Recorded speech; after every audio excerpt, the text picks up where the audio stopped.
Pinayagan ka maghanap ng shop pero pinayagan ka ba na ipagawa na yung sakyan? Wala po silang sinabi. Okay May mga lang. pangako po doon sa akin, tapos hanggang ngayon inantay ko po. Ito di po, expired na po yung, yung kontrata sa insurance. Pambansang sumbungan, handa kang ipaglaban ang programa ng ating buong sambayanan. Sir, gusto ko lang matanong, ano pong naging problema natin doon sa inyong insurance? Bali po, pinayagan po ako nila ipagawa sa labas. Gawa na Paano po, sir, pinayagan? Nagkaroon ba kayo na maayos na pag-uusap? Nag-file ka ba ng requirements? Nag-file ka ng official claim sa insurance? Pumunta po ako doon sa opisina nila para po kausapin yung insurance. Ang nangyari po, matatagalan po na 2 weeks o 1 month o mahigit. Kaya nakiusap ako na ako na lang magpapagawa sa labas. Ako na lang maghahanap ng shop. Anong sabi nila? Pinakausap po sa akin si Sir Jan. Pero nakausap nyo at nagsabi sila, okay, go ahead. Sa madaling salita, pinayagan ako maghanap ng shop. Ngayon ako naman umalis at naghanap ng shop. Pinayagan ka maghanap ng shop pero pinayagan ka ba na ipagawa na yung sakyan? Kasi magkaibang bagay yun. Wala pa akong sinabi sa kanila, wala po silang sinabi na So wala na pang gano'n. binigay na basbas sa'yo or advice na pwede mo na ipagawa yan? Opo, wala Tama? naman po. Pero ikaw ay pinagawa mo na yung Opo, sasakyan. pinagawa ko na. Tapos ngayon, ang nangyari, pinagawa na lang ako ng request letter. Nung pagkatapos mo na mapagawa, sinasabi request letter? Opo, nung gumawa na ako, sinend ko sa kanila, ayun nga, ano daw nila sa claim department.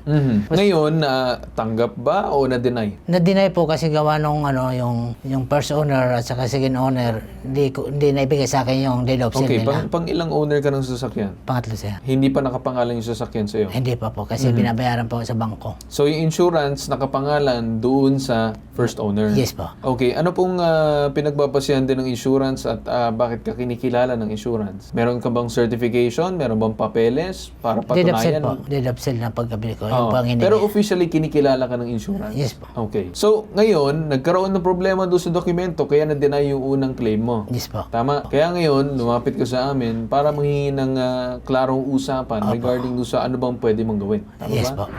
So, nakausap naman ng bitag ang insurance company ni Larry Aguilar ng Metropolitan Insurance Company Incorporated. Ayon sa kanila, naghain ng claim si Larry at nagpakilalang siya ang bagong may-ari ng sasakyan. Ngunit ayon sa record, nakapangalan pa rin sa unang may-ari na si Lolita Baclayo. Dagdag pa nila, wala raw natanggap na abiso ang Metropolitan Insurance Company Incorporated tungkol sa paglilipat ng pangalan ng sasakyan or pangalan sa sasakyan bago mangyari ang aksidente. Dahil dito, hindi kinikilala ng MICI si Larry bilang opisyal na kliyente o partido na may kontratang legal sa kanila. Patungkol naman sa sinasabing request ng refund ni Larry sa pagpapagawa ng sasakyan, kasalukuyan na raw itong close file nitong March 13, 2026. Subalit bukas naman daw ang MICI na muling suriin ang kaso kung magsusumite si Larry ng mga bagong ebidensya o sapat na dokumento para sa request for reconsideration. Ngayon naman, anong nagiging setup ngayon with the insurance? Willing ba daw sila na tulungan ka daw? May Okay mga lang pangako po doon sa akin, tapos hanggang ngayon inantay ko po. Ito di po, expired na po yung, yung kontrata sa insurance.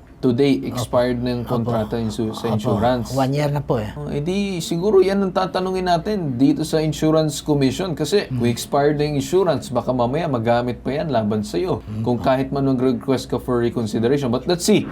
Attorney, ano pong masasabi niyo dito sa case ng aming complainant, Larry Aguilar? So it seems to be na mukhang binili niya from the first owner, naka-financing pa yung sasakyan, currently binabayaran pa rin niya sa bangko. Ngayon, hindi po nakapangalan sa kanya yung insurance pero kinikilala daw siya. So ano po yung nagiging problem dito, attorney? What can he do kasi na-deny yung kanyang first claim due to siguro lack of documents proving his said authority to operate the vehicle at the time. So ano pong magagawa, attorney? Kasi sabi din ni Sir ay expired na din ngayong araw. Yung mismong insurance ni Sir. So what can you recommend, sir, as part ng Insurance Commission?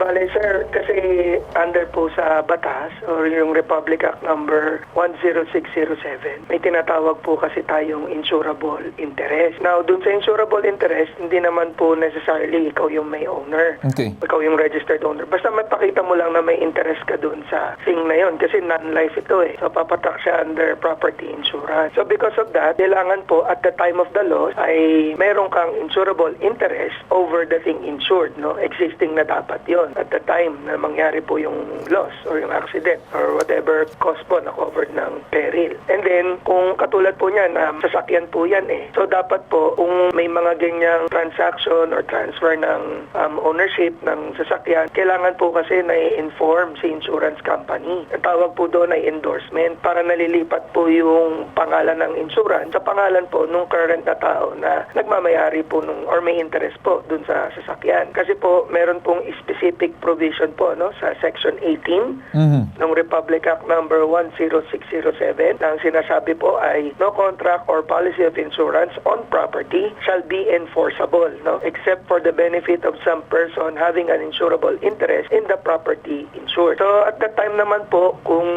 expired na naman po yung policy as of this date, kung meron naman pong pruweba si Sir Aguilar na existing na insurable interest dun sa sasakyan, maybe that's an issue that we can work on with the insurance company kung mag-a-avail po si Mr. Aguilar ng mediation process po ng division. Okay. Attorney Juan, ma-explain ko lang din na meron din tayong document, copy ng document, siguro flash natin sa screen yung insurable interest presenting na nanggaling sa mismong insurance company. It is hereby declared and agreed that as of February 12, 2026, all insurable interest of the vehicle insured under this policy is been transferred to Larry Aguilar. Yun. So sir, yun po yung sinasabi ng itong insurable interest na binabanggit nyo po kanina. Yes, sir. So kung na-establish na naman and the company acknowledged it already, I think there's no issue na about the existence po, no? So na-establish na natin yon at as what you mentioned on the document itself, dapat po, yun po ay may enforce na po ni Mr. Aguilar with the company kung ano man po yung benefit na yun. So sir, kung sabihin natin ngayong araw mismo ay mag-expire na yung insurance, it's still claimable? Kung ngayong araw po,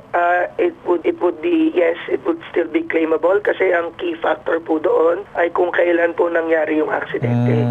Alright. Kung nangyari po siya before the expiration po ng policy, there's no reason for them to deny that, sir. Okay, sige sir. With that said, siguro we'll avail of the said mediation na magagawa ng inyong tanggapan kasi I think it will be vital for sir para magkaroon din ng linaw sa side niya at doon naman sa side ng kabila kasi aminado naman din ang aming complainant na he's not really familiar dito sa processes pagdating sa insurance. So, at attorney, siguro maybe we can schedule the soonest that we can. Opo.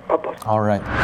Napakaganda po ng kanyang pagpapahayag at tayo po'y kumakatig doon. Ang magiging hakbang po natin marahil para po dito sa ating complainant ayon po doon sa mga bahagi ng revised insurance code na binanggit po ni attorney. Yung pong pagsusumite ng panibagong affidavit sa pagpapahayag na itong mga dokumentong ito ay nagpapatunay na itong complainant natin may insurable interest. Kaya lang po kailangang magsama siya ng sinumpaang salaysay nung original insured po para pagpapatunay na pati na yung karapatan niya sa insurance, nililipat niya dito sa ating complainant. Ganun po yun. But the problem is, attorney, yung mismong first owner has already passed. Sa ganyan po riyan, yung pong mga tatayong mga tagapagmana, kung buhay po yung asawa at buhay yung mga anak, at yun po yung masalimuot kasi doon po sa binabanggit ng ating magiting na abogado sa Insurance Commission, yung pong Section 18 na binabanggit niya dyan sa Republic Act, ang nakalagay po kasi dyan, the insurable interest must exist at the time that the insurance contract commenced or started, which means